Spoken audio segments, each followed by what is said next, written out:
from a windy, and I mean very, very windy Las Vegas Motor Speedway. The shivering Mr. Michael Massie. I'm Bryan Timothy Nolen, live from Las Vegas Motor Speedway. Mr. Massie, lots and lots of green flag racing, but when it was all said and done, a 2-lap dash to settle it. But like the entire race, William Byron came out victorious. Domination from the 24 group.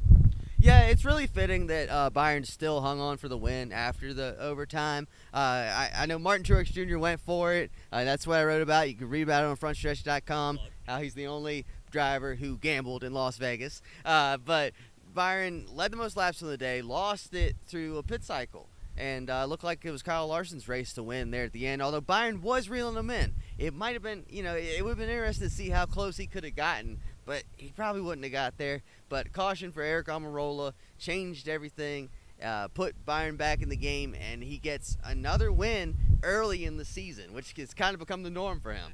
A little bit of a surprise, though. That was the lack of just up in the front we saw from any of them. Joey Logano, Ryan Blaney, who's been up front most of the time we come here, basically invisible. Logano ends his day in the infield care center, battling Brad Keselowski, and then I think it was Kevin Harvick, don't quote me on that one, but Brad K pushed him up into the track, into the wall. He spins, his day is done. Very disappointing from what I've seen from the Ford camp.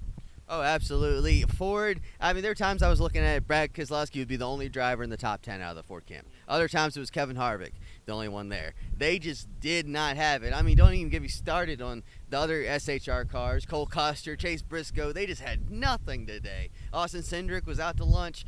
So it was Chevys. Chevys had it going on today. Toyotas were right behind them, and Fords, they got to go back to the drawing board.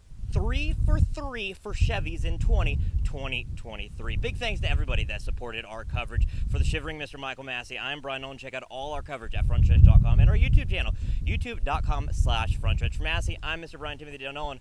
See ya from Sin City. Jared Haas with Frontstretch.com. Make sure to hit that subscribe button.